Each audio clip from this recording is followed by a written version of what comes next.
G'day mates, there's a little something wrong with the recording or the process with an OBS for some stupid reason. Alright, just gonna do this again, it's not really that difficult. Talking about New Hampshire and in the context of Christie leaving, so I got a little bit of a aggregate set up for you with standard deviation and with the maximum and minimum. So what I'm doing here is very simple. There's a 95% confidence interval. What it means is you have the average on this end in the center, one standard deviation on this end, one standard deviation on that end. 95% of all values will be within those two limits, control limits. I'm going to call it. This is statistical processing control, so that's more of business, finance, and that kind of stuff, or technical stuff. So we have 4 final polls essentially for New Hampshire, but I think New Hampshire is going to be like in another week, so maybe not as final as you think. So for now we have Trump at 43.5 aggregate, Nikki Haley at 29.3%. We have Christie at 11.3%. So we have Dick Cheney on 3-inch heels. Ron DeSantis 6.5%, and we have Obama. I keep doing this wrong, right? Vivek Ramaswamy at 5 points in the aggregate. So, all joking aside, this is about as close. It's about a 14% gap. Here's the thing, though: half of Christie's support goes to Haley, and I wanted to show you what it's going to look like roughly. So we have ourselves math. We have 11.3%. We divide it by 2, and we add Nikki Haley's support on there. So that's roughly 35%. That is what the aggregate support should be coming new polling. Now, because Christie did not endorse anyone, it may be less than that. May also be more than that. Who knows? That's something that only polling in the future comes out. So this is the least friendly state for Trump before Super Tuesday, and the least friendly state for Trump, period, when it comes to the Republican primary, is Utah, which is a Super Tuesday state. So we have that. I'm going to also tell you a little bit about what bearish polling is and bullish polling. So bearish, there are 4 main characteristics. I'm only going to talk about one in this particular case. Bearish means you underestimate deliberately the candidate that you're against, or candidates.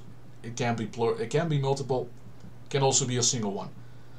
And you're bullish towards your candidate and the candidates you prefer, which means you deliberately overestimate support for your own candidate. The opposite is bullish, which means you overestimate your own candidate and underestimate your competitors. That is depending on what the agency is and what the assignment is, what is being used. So in the case here, I'm talking about specifically University of New Hampshire, the 3rd one. And in yellow, I have marked every single outlier. And in this particular case, it means outliers that don't fall within a 95% confidence. So, standard deviation for Trump support is 3.1%.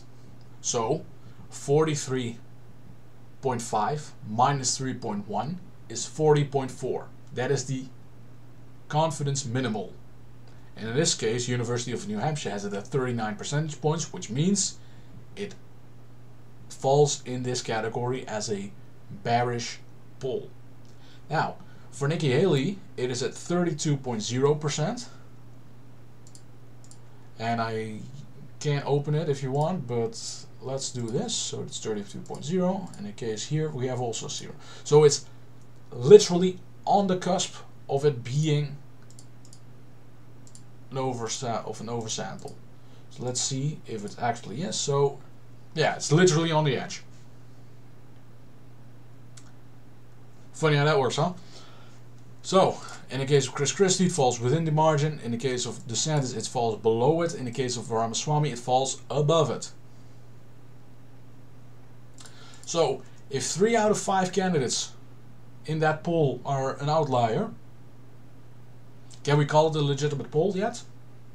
Or are we supposed to say that it's illegitimate?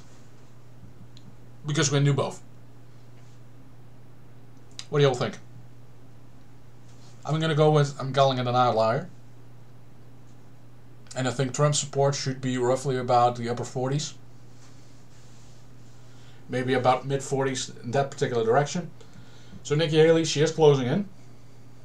And she should be at the lower 30s. So it is, the 14 points should be narrowing a little bit. Should be about 12 to 11 points right now. And it may tighten, depending on the results of Iowa. And Iowa, I suspect that Ron DeSantis will be third and therefore drops out. If he endorses Haley, then the gap might close even more. Or if he doesn't endorse anyone, then half of that support will go to Trump, and Trump will go ahead and win 50% of the vote in New Hampshire. And it's a done deal. And then you're probably gonna get a three-way race between Trump, Democrat favorite Nikki Haley, and then establishment plant being Ramaswamy. And that's just it. So that's where we are at the moment in the race. Looking forward to the results of Iowa tonight. And let's see if my prediction has come to fruition. So between 20 and 22 delegates for Trump. Let's see if we got there. Cheers, folks. Have a nice day and stay safe out there.